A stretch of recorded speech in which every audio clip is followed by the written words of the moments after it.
Hello, I'm the Nostalgia Critic. I remember it so you don't have to. As you all know, I love everything nostalgic. But since day one of starting this show, everybody has been requesting me to do a certain CGI film that actually came out rather recently. A little film known as TMNT. I guess since I grew up with the other Ninja Turtle movies, everyone wants to know what I think of this newest one. And since the Ninja Turtles were a large part of my childhood, I could technically include this as something nostalgic. Now, I am not one to fall victim to peer pressure. I just do what everybody tells me in the hopes of feeling less insecure. So, I have decided to review the latest installment to the Teenage Mutant Ninja Turtle films. Is it any good? Is it as strange or even as bad as some of the others? Well, let's take a look.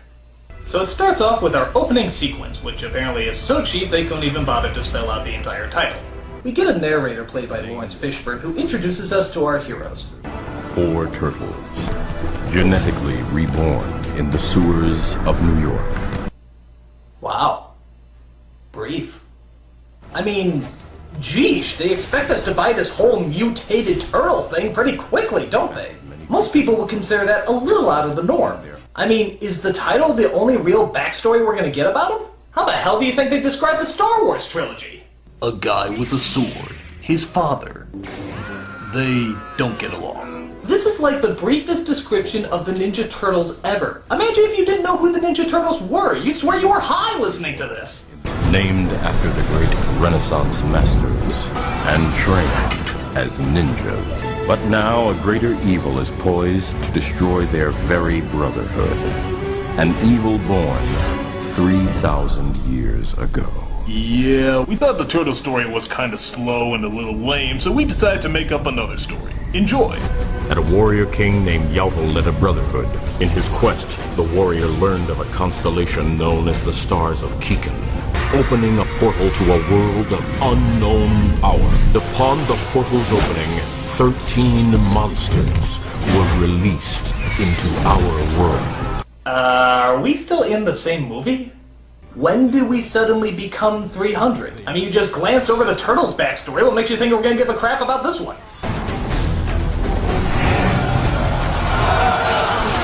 For Gondor and Middle-earth!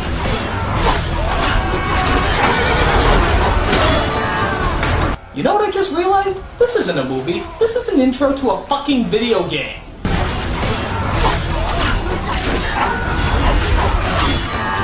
The warrior king was left to eternally walk the earth, unable to die or forget his horrible mistake.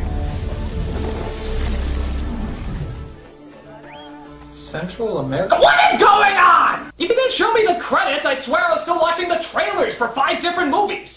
So, okay, we're in Central America now, I guess. The perfect setting for the Ninja Turtles, why not? As we see an evil crime lord who rules over the good people of a local village. He rides off in his Jeep but is stopped by a tree in the middle of the road. Remove it! Who are you? Show yourself! He punishes those who prey upon the weak. He's coming! It is the demon simply known as Giorgio the Jungle. No, it turns out it's a Teenage Mutant Ninja Chupacabra who puts that evil criminal in his place. This draws the attention of April O'Neil, voiced by Sarah Michelle Gellar, who gave up her job as news reporter and now has the popular occupation of Tomb Raider Adventure Huntress. I don't know, her job's never actually explained.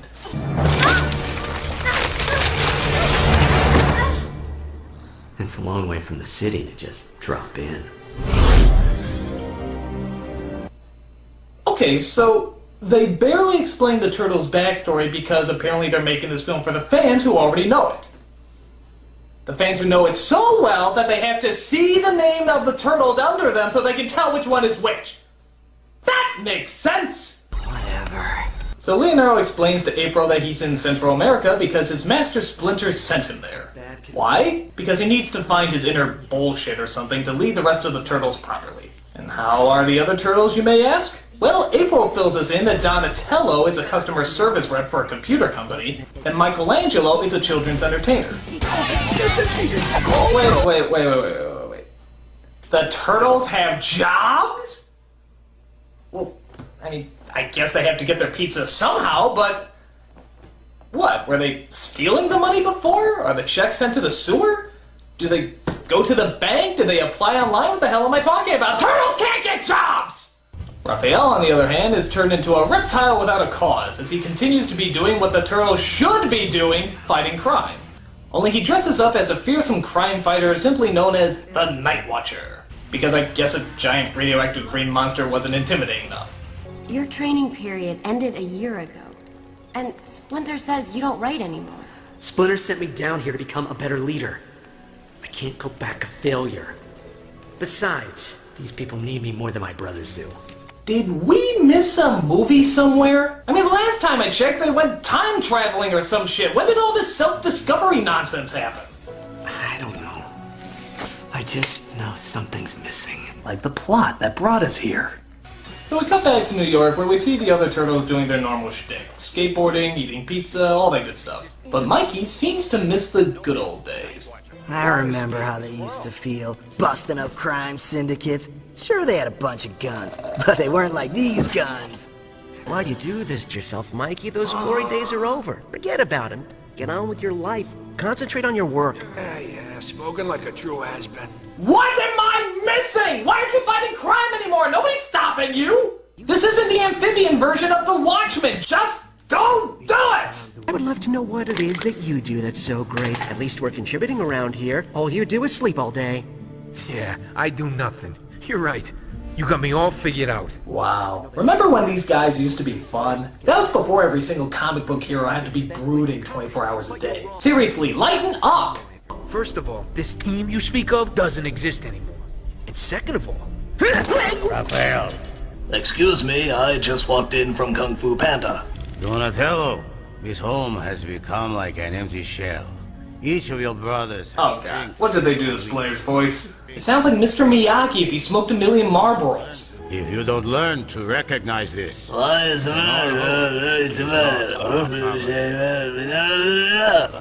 Pitiful. So April returns home, bringing a statue to, I guess, her employer, a man named Mr. Winters, voiced by Patrick Stewart. These statues may appear to be only stone, but they're like family to me. But it turns out he has sinister plans, as he's hired some rogue hitmen who may sound familiar to you. The Foot Clan and I have come to hear your offer. The Foot Clan? Weren't they following the Shredder? Since you're so rich and who's this chick? what is the She the Shredder's sister, or...? And how will we know? Are they gonna explain anything here? Hello? Explanation? Backstory? Anything? Okay, you know what? They're just making up anything they want. They don't care what it connects to. For all I know, Michelangelo is a dentist, Leonardo's an all-star, and April's a prostitute. Who cares? I don't. Let's see how they botch it up more. So Raph, while continuing to play Turtle in shiny armor, comes across an old friend. Good old Casey Jones. You haven't fooled me, Raph. How'd you know it was me? Wasn't that hard, man. You know, you look like a big metal turtle. Is that obvious, huh? Next should be Tony Clark Kent as Superman. So they both sit and talk about how much it sucks to be a superhero. I don't even care about Leo anymore. I hope he never comes back. Come on, aren't you being a little hard on the guy? I don't know, it's possible. I guess it comes from growing up with a house full of brothers. I'm not trying to tell you what to do. I'm just saying that if it was my brother, I'd find a way to work it out. You know, this isn't exactly what I had in mind when I think of a Ninja Turtles movie. Teenage Mutant Ninja Turtles! Giant reptiles talking about things, expressing their emotions, and analyzing them! Tune in next week when Donatello discovers that he might have bipolar depression. Stay tuned! So we finally see Leonardo return home and be reunited with his brothers and Sensei. I've missed you, Leonardo. I've missed you too, Father. Stop calling me that. I'm a fucking rat. So, now that Leo's returned, they finally decide to go fight crime again. It's about time. But Leonardo warns them that this is just a training mission. Alright, but remember, we're only up here for training. You know what I always say, train by doing, dude.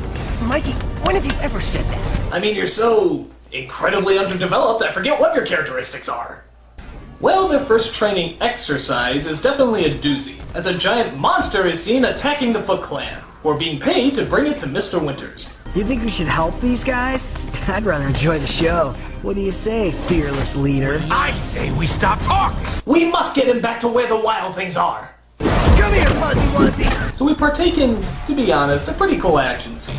But it's suddenly broken up when Mr. Winters magically brings these stone statues to life who look like the cast of Street Fighter if they ate the Transformers. Right. So they capture the monster and leave the turtles behind. In fact, they capture most of the monsters. As it seems the statues are the brothers of Mr. Winters, who it turns out was the immortal ruler long ago who has to capture all 13 monsters so that when the stars all realign, he can send them back to another dimension where do you really give a shit at all? I don't think you do. The original movies were pretty basic. Stop the Shredder, the end. Do they really think we're gonna follow this crap about dimensions and interstellar dog piss? I really doubt it. That doesn't prove anything. So Raph and Casey find another monster being attacked as they try to intervene. But they themselves are attacked as they hide in a shack on one of the roofs. The police! I gotta hand it to you, Raph. You sure know how to show a lady a good time. Is there something you'd like to tell us, Casey? So Raphael thinks they should attack, while Leonardo says they should check with Splinter first. Raph finally gets fed up with Leo and decides to go solo. Yeah, I'm so glad Leo left for that year in training. He's truly molded his family into a powerhouse of teamwork, hasn't he? Whatever. So Raph tries to find what's left of the monsters and comes across the Noid's aborted crack baby. As Satan's Chihuahua escapes, Raph is confronted by Leo, who actually can't put it together that he's the Night Watcher, even though it was apparently obvious in an earlier scene. So I'm gonna give you one chance to just walk away and stop this vigilante nonsense. Yes, stop this vigilante nonsense and be like us! The non-nonsense of vigilanteism. So they have their little fight scene when Leo knocks Raph's helmet off, revealing his true identity. Raph? What? Raph? You know, I was wondering how many crime fighters only have 3 fingers, but still I'm very shocked! So Leo continues to lecture as Raph has none of Leo's self-righteous bullcrap. And neither do we for that matter. This qualifies as just fine? Dressing up like it's Halloween every night? Risking the safety of our family? Yes! That is what you were supposed to do! I think that's actually the definition of superhero! But Leo stands by his not being superheroism as it looks like the two are ready to fight over their points of view. Don't do this, Raph. I'm done taking orders. I could really care less about what's going on. I mean, we don't even really know why they hate each other. Nothing about their anger makes sense. Leo's logic is crazy, Raph's anger is just pointless. Why am I supposed to be invested? Someone's cranky. But Leo is kidnapped by the evil statue gang and is taken back to be presented as one of the 13 monsters. Raph goes home to tell Splinter the bad news. I know why you chose him now. I know that there's a reason why he's the better son, and I'm not.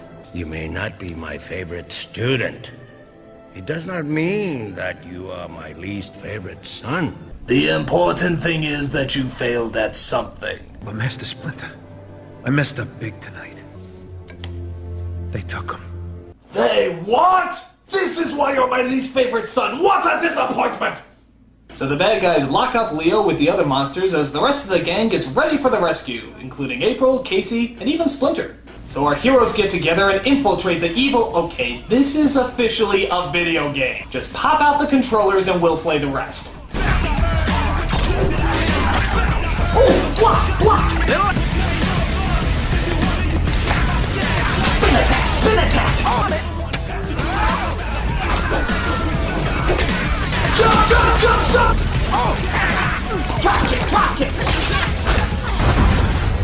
Check it out.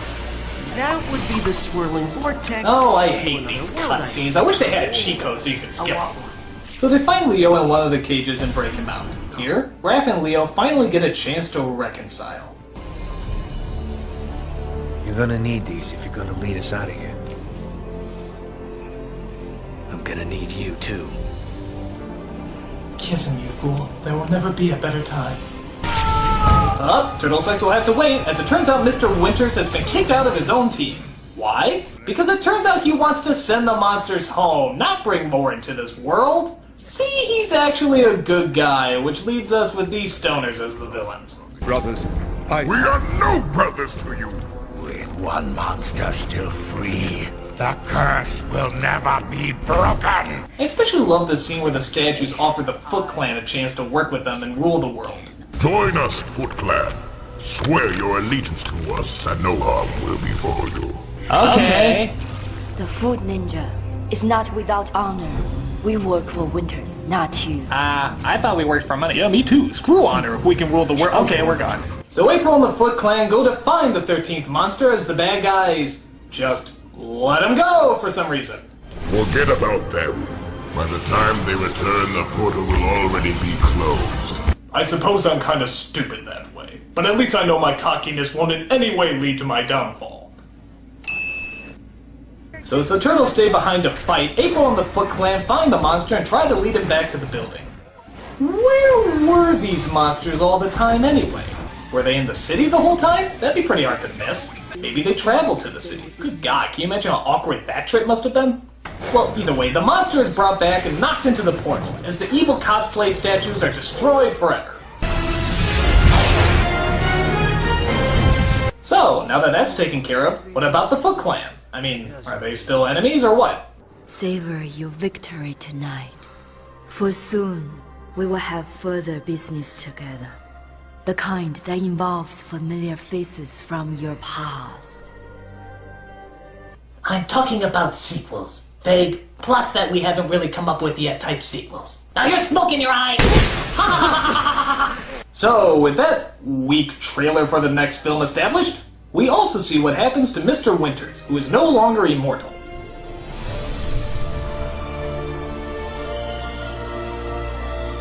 No, I want to see how stupid this gets. So he evaporates into golden sand. No reason why, or any logical understanding, he's just sand. Maybe he was a pixie dust junkie and just exploded on too many happy thoughts. So the turtles go home, add Winter's helmet to their trophy collection, and go into the night to fight crime once again. So what have we learned from this epic tale of adventure? I have absolutely no idea. I mean, what did Leo learn on his trip? I don't know. How's the team any stronger than it was before? I don't know. Is the message that vigilantism is bad because it looks like they're going right back to doing it again at the end anyway? So really, what have we learned? We've learned that when a franchise is dead, it should stay fucking dead! Okay, so how does TMNT fare out? Well, to be honest, it's not horrible, and it's not even really that bad. It's just not very engaging. I mean, the story is just all over the place, and the characters aren't really that developed. I mean, I know they set them up in the show and the movies, but those were two different entities, as well as a long time ago. I guess maybe this is supposed to be a spin-off of the new show that's come out, but I never watched it, and anyone who hasn't is gonna be totally lost. That is, if it is a spin-off, I really don't know. But I will give it this, though. The CGI does kick ass, especially the design of the city. I mean, the angles, the lighting, the shadows, this is a very cool-looking movie. But I don't think that's enough to really save it. It's vague, it's confusing, and it's just a mess. Much like my sex life. Did I say that out loud?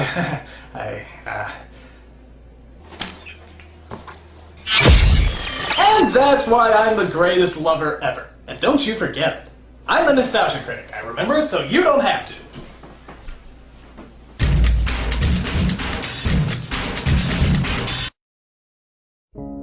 Hello, I'm that guy with the glasses, and there are many questions that I'm sure you want to ask me. Like, what am I doing at the end of this video? Are you actually that handsome in real life? And why did the nostalgia critic wear mascara in his last video anyway? Well, none of those questions are important next to the greatest question of them all. How do I get Geek Fight cards? That's right, it's a fucking commercial. I bet you thought I was gonna say something meaningful like I usually do. But it turns out I'm an unbelievable whore. And how can you not be when you were actually featured on the cards? Look at that. Ask That Guy with the Glasses has his very own card. Isn't it beautiful? Yes. There are also other characters you can get though, like the Nostalgia Critic, Chester A. Bum, and even Hamster Jelly has a card. How did Hamster Jelly get a card? You don't want to know. They're only $7. Isn't that fantastic? Now that we have that out of the way, we can get back to answering the important questions. Like, why did the Nostalgia Critic wear eyeliner in his last review anyway? It was from the Melvin sketch, alright? I don't wear eyeliner! He's lying, of course. It's because he's an emo. No, I'm not! Yes, he is. This is That Guy with the Glasses saying, buy these cards today, or I'll come to your house, sodomize, and kill you.